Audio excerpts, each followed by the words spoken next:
Greetings to all of you and welcome to this 36th session on Paul's letter to the Romans.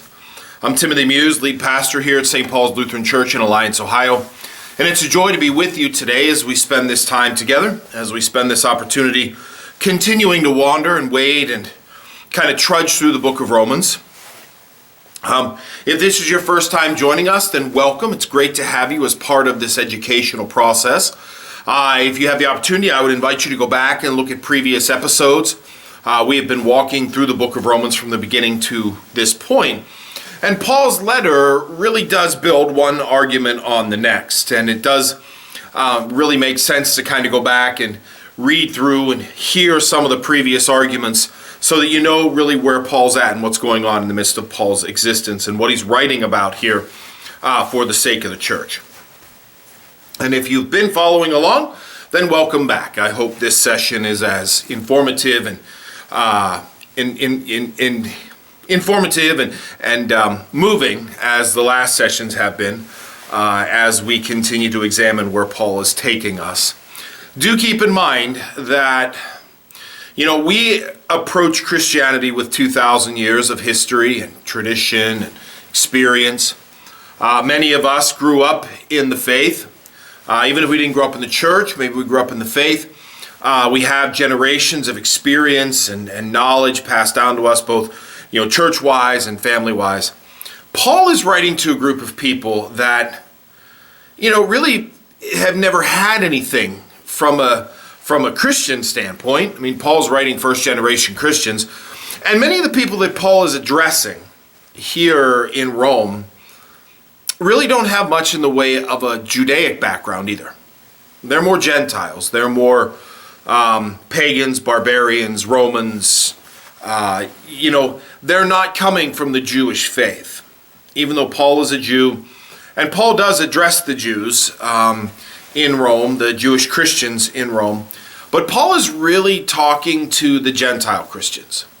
Now, this is important to grasp because they're not really coming from any kind of background that tells them how to be faithful people. They're not really coming from any kind of background that tells them how to be loving or caring or faithful.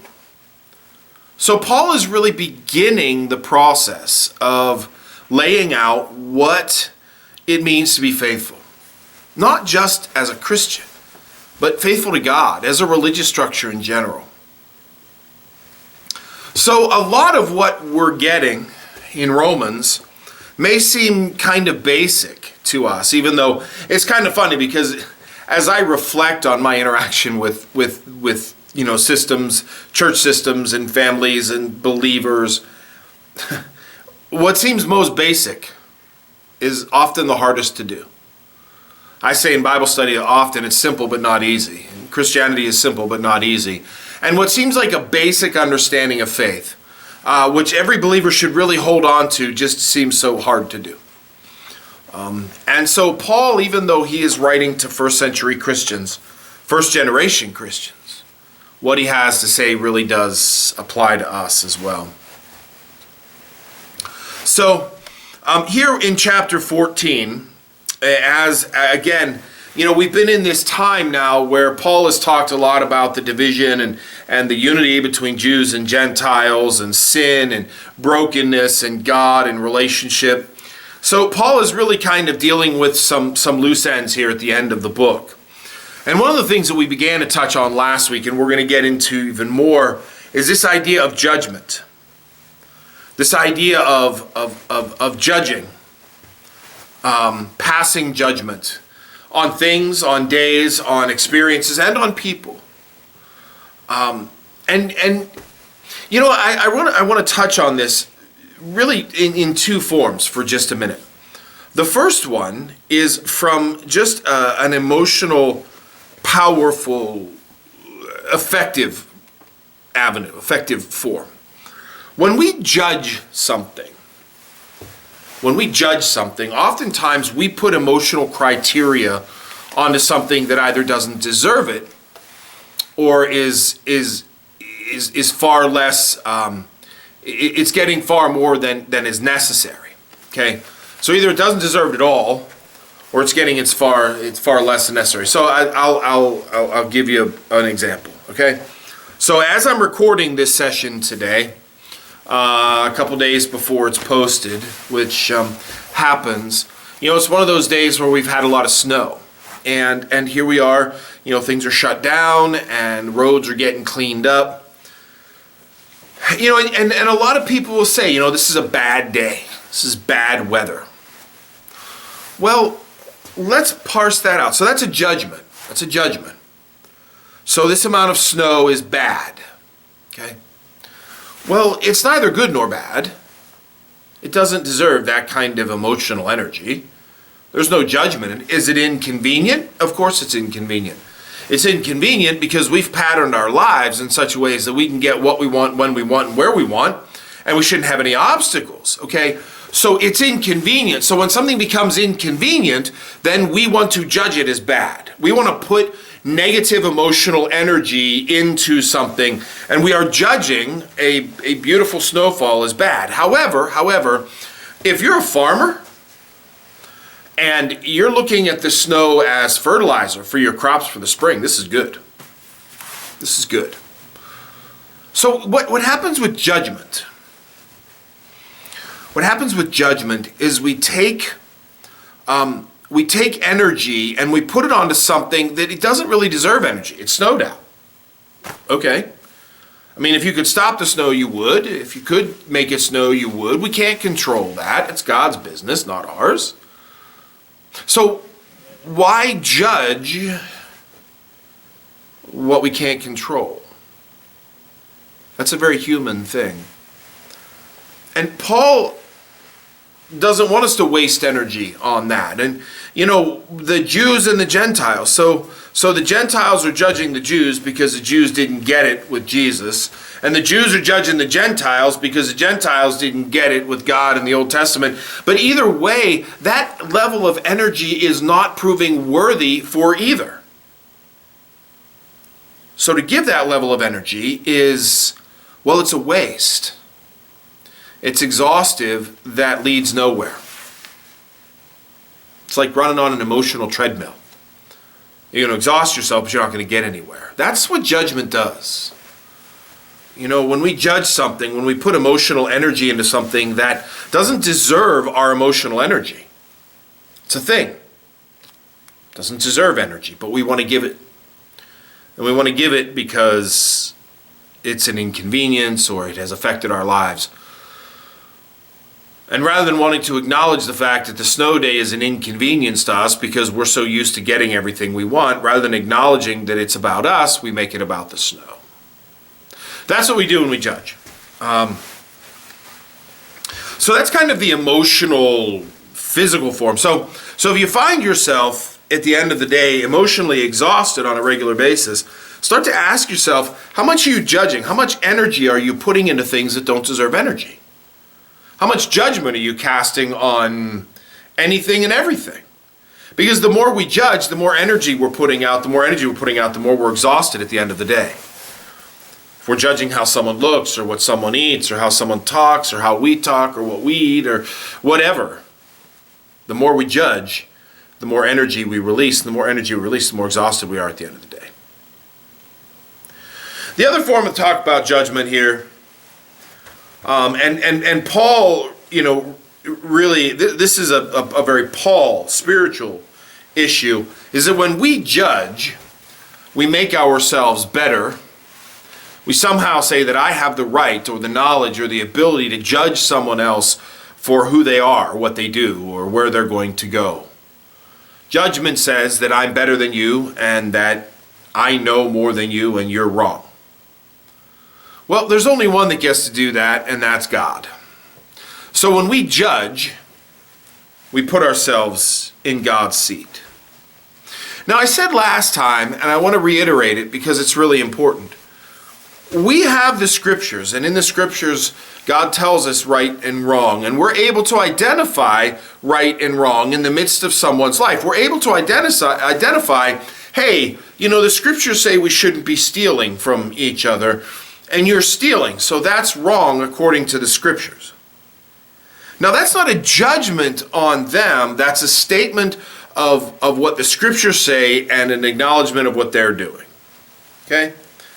any more than, the scriptures say we shouldn't bear false witness, and I hear you gossiping about your neighbor, your friend, what have you. The scriptures tell us that's wrong. Now, are they going to be punished for it? Are they going to burn for it? Are they going to be kicked out of God's salvation for it? That's up to God. There's no judgment passed on it. It's just a statement of place, of being. When we judge, we take the place of God. When we judge, we say that we have the power of God. And that's a very dangerous place to be. That's a very dangerous place to be. That's where I want to pick up. So we're in chapter 14, verse 13. Let us therefore no longer pass judgment on one another, but resolve instead never to put a stumbling block or a hindrance in the way of another. I know and am persuaded in the Lord Jesus that nothing is unclean in itself, but it is unclean for anyone who thinks it's unclean. If your brother or sister is injured by what you eat, you are no longer walking in love. Do not let what you eat cause the ruin of one for whom Christ died. So do not let your good be spoken of as evil. For the kingdom of God is not food and drink, but righteousness and peace and joy in the Holy Spirit. The one who thus serves Christ is acceptable to God and has human approval. Let us then pursue what makes for peace and for mutual upbuilding. Do not, for the sake of food, destroy the work of God. Everything is indeed clean, but it is wrong for you to make others fall by what you eat. It is good not to eat meat or drink wine or do anything that makes your brother or sister stumble. The faith that you have, your own conviction before God. Blessed are those who have no reason to condemn themselves because of what they approve. But those who have doubts are condemned if they eat, because they do not act from faith, for whatever does not proceed from faith is sin. All right. So, Paul says, look, as Christians, let's not judge. All right, now clearly we spend a lot of time talking about eating. This would be Gentile Jew. Jews hold on to kosher food laws, Gentiles don't. And so there's this judgment. Obviously, there's a judgment around, I'm better than you because I get to eat a cheeseburger and you don't. All right? Cheeseburgers are against the kosher food laws because it mixes dairy and beef. One of the laws is don't boil a child in his mother's milk, which is basically said don't eat a meat product and a dairy product from the same animal. So a cheeseburger would be unacceptable because you have dairy and meat. So that's just one example of kosher food laws. So we have this division, we have this competition, Jew and Gentile, and the Gentiles are saying, look, we're better than you, judgment, we're better than you because we get to eat whatever we want and you don't. We're better than you because God has been revealed in such a way that we get to eat whatever we choose. And you, well, you don't. And that also can be said for the Jews as well, who understand their eating differently. But what Paul is saying is here is Paul saying, look, we have something bigger to do. And I've said this many times. We have bigger work to do than to judge each other, to throw each other under the bus. We have bigger work to do. So judging each other is just not a smart play. It is just not what God is calling us to do. God's not calling us to judge each other. God is calling us to lift each other up. So what does Paul say? Let us therefore no longer pass judgment on one another, but resolve instead never to put a stumbling block or an hindrance in the way of another. So in other words, rather than looking at each other and saying, well, I'm better than you, I'm stronger than you, I'm smarter than you, I'm a Gentile, you're a Jew, I'm better, you're worse. By doing that, what we're doing is we're putting stumbling blocks in front of each other. We're saying you need to be like me in order to get to God. You need to be like me in order to have salvation. You need to be like me in order to be better. Or you need to do something that is unachievable, unattainable to have God's grace. Think about that. You know, one of the things that a Jew could put in front of a Gentile is if you want to be a Christian, you got to follow the kosher food laws. Whether that's true or not doesn't matter. That's what is being said. So Paul says, look, this is not only a waste of energy, but it's unfaithful. It's a waste of energy because Jews and Gentiles, the church has far better things to do, far more important things to do than to beat each other down. A couple of years back when I was on vacation, I saw a shirt hanging in one of the local vendors. And it said, "I don't have to swim faster than the shark. I just have to swim faster than you." And then not long ago, Red Bull come out with a commercial. It was two people talking. One was holding a Red Bull, and a lion's coming out of the bush. And the one person says, the Red Bull is not going to make you run faster than the lion. He says, no, it's going to make me run faster than you. There's this belief that if we're just better than the person who's worse than us, then we're closer in line. Like somehow, I don't need to be the first in line to get in heaven, but if I'm in front of you, then it's all good. I don't need to have the first seat on the bus. As long as I get on the bus, that's what matters. But that's not how it works. We don't get into heaven by beating down someone who's less faithful than we are. We don't get into heaven by saying, hey, God, look at me, look at me, look at me. I'm better than that person over there. Pick me, pick me, pick me. That's not how it works. As a matter of fact, those who think they're better are actually missing where God is altogether. So, Paul says, as believers, let's move away from this idea of judgment, but let's move towards this idea of taking away stumbling blocks one from another. This isn't a race. This isn't a competition. There is room in heaven for all of us. This isn't a competition. Our journey of faith is not a competition. It is not a competition church to church. We are not in competition with the Romans or the Methodists or the Presbyterians or the Evangelicals, any more than they're in competition with us. At the end of the day, we are in competition with the devil. We are in competition with the forces of evil. We are in competition with the things that would draw people away from God. That is what we are in competition with. We are not in competition with each other. But ever since even the early church, there's been competition. And that's what Paul is writing against. That's what Paul is fighting against.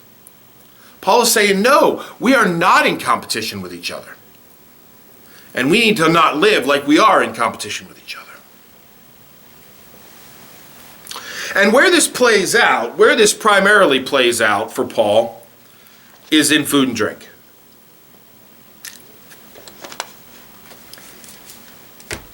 The kosher food laws of the Jews and the freedom of the Gentiles. And Paul says, look,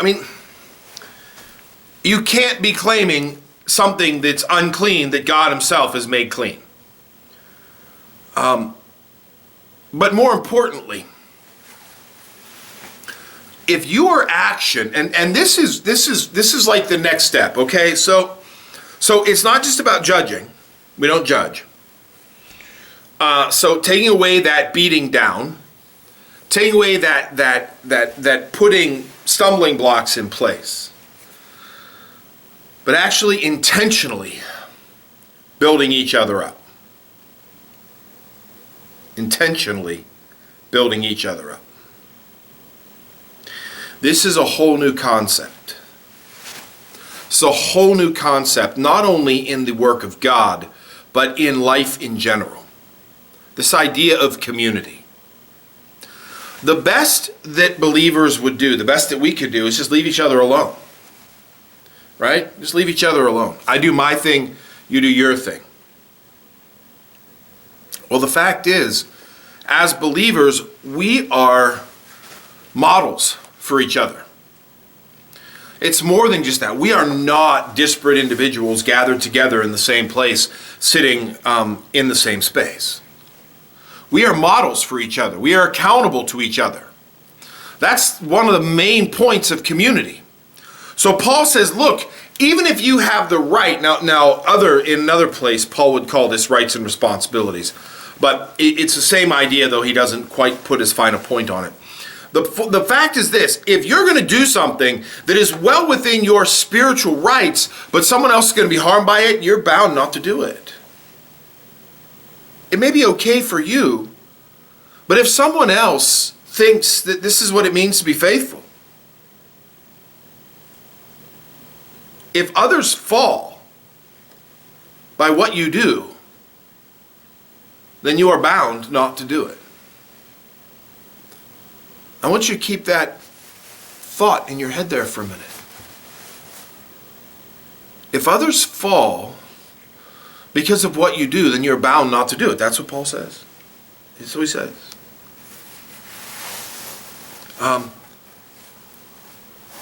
Everything is clean, but it is wrong for you to make others fall by what you eat. It is not good to eat meat or drink wine or do anything that makes your brother or sister stumble. That's verse 21. This whole thought block, so Paul says, I'm persuaded in the Lord that nothing is unclean in itself.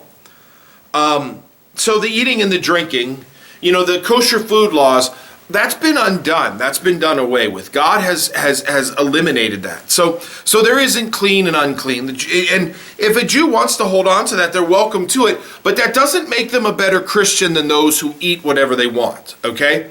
It doesn't make them a better Christian. What makes them a better Christian, what makes them a stronger Christian, is if they are perceiving the fact that what they eat may cause someone else to stumble. So what you take in, well, that is, that's an example. I'm thinking, one of the things that the churches are, very invested in are the anonymous groups, Alcoholics Anonymous, Narcotics Anonymous, what have you. So a bad model would be someone who comes to an Alcoholics Anonymous group with a bottle of wine. This person is not an alcoholic, but here they are intentionally tempting those who could fall by their behavior. It says about drinking wine. So if you're in the presence of someone who is faithfully trying not to consume alcohol, but is really tempted by it, then being faithful and loving to that person, you're not going to drink alcohol in their presence. Even if you don't struggle with it. Even if alcohol is not an issue for you, you're not going to drink it in their presence. You are not going to consume it in their presence, because that would just be unfaithful. That would be setting a stumbling block in front of them. Now you could say, well, I'm not responsible for them, but the fact is we are.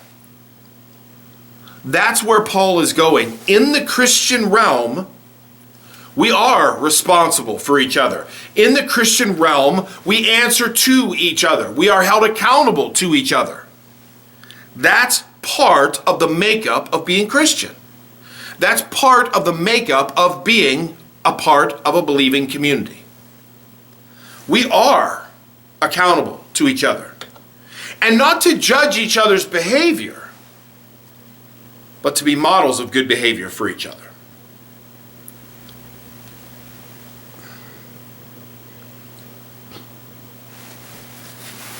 So everything is indeed clean. It is wrong for you to make others fall by what you eat. The faith that you have as your own conviction before, the faith you have as your own conviction before God. So be faithful to what you believe, but make sure that what you're doing isn't going to cause someone else to stumble, to fall. This is a big thing. This is a huge new step into the realm of Christian thinking, of Christian understanding.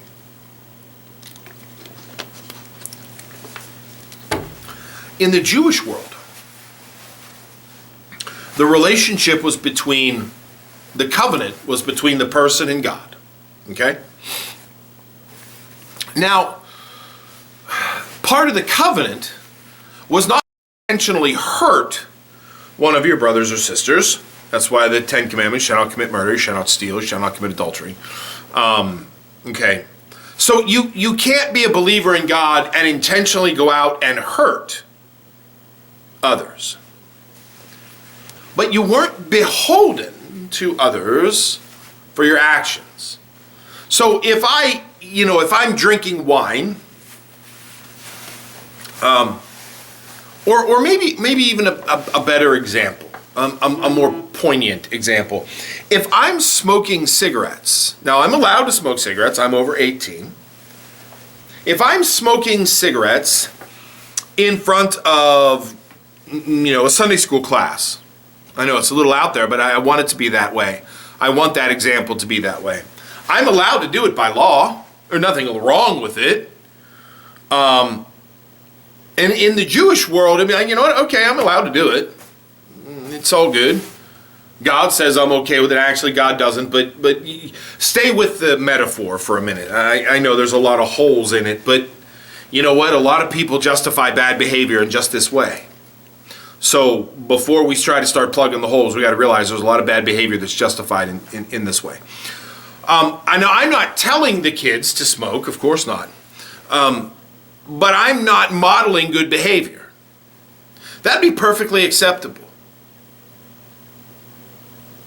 But it's not acceptable in the Christian community because because I'm held accountable to my behavior in front of the young people. And not because I'm a pastor. All right, now, that goes to the next level, but just because I'm a Christian. And as a Christian, it's my responsibility to teach other Christians how to be strong Christians, just like it's other Christians who are further along in their walk of faith to teach me how to be a stronger Christian. That is why we don't judge. That is why we don't put stumbling blocks, but we actually want to lift each other up. We want to be good models of faith for each other. It's not do your thing and I'll do my thing and everything will be fine. No. It's that if my thing impacts your journey of faith in a negative way, then I need to be careful about my thing. I need to be careful what I bring if what I bring leads someone else down the road that they shouldn't be going down. Blessed are those who have no reason to condemn themselves because of what they approve. Look, this was Rome, okay? Now in Rome, and in a lot of ways, 21st century America looks a lot like Rome. In Rome, there were a lot of things that were acceptable that were outside of the approval of God. If you would take what was acceptable in the Roman Empire and what's acceptable in the scriptures and put them side by side, you would not find too many places where they match. Just because it's acceptable in the world doesn't mean it's acceptable to God. And just because it's legal in the world doesn't mean that God wants us to do it. Again, I'll go back to that example I was using before, smoking. Now, there are very few people on the face of the earth that don't understand smoking is bad for your health. Even most smokers know that smoking is bad for your health. So even though it is legal in the world, it is legal in America to smoke, it's destructive to the body that God has given. And just because it's legal doesn't mean that God approves it. And I use this example because for me, it is a struggle. I'm a former smoker. For those of you who didn't know that, I'm sorry for the revelation. It's a constant struggle to stay away from it. But even when I was doing it, I knew that it wasn't pleasing to God, but I still did it. Still smoked. And there were times where I smoked openly, knowing that I was not setting a good example. So I had reason to condemn myself because I was approving something that wasn't approved. God doesn't give approval to that. But those who have doubts are condemned if they eat because they do not act from faith. For whatever does not proceed from faith is sin. Okay, so, and this is another thing that we need to make sure that we're clear about. And I talk about this at the Bible study often for those who walk with the in-person Bible study. But there is no middle ground here. If you're not being a good example, a good model of faith for those around you, then you are standing against God. There is no middle ground. Again, remember, I said it's not just this vertical, I'm going to take care of myself, God's going to take care of me, and we're good. God and I are good, that's all that matters. No, because if you're not showing a model of faith with your brothers and sisters around you, then you are not good with God. Because part of being good with God is to say that I want my brothers and sisters to be better, and everything that I do and everything I present is going to show a path for them to be better. But if I'm not going to show that path, well, then I'm not acting in faith. And if I'm not acting in faith, then I'm turning my back on God and I'm living in sin. That's it. I mean, that's where it's at. I know it's harsh, but that's where it's at. That's where the line is drawn, if you will.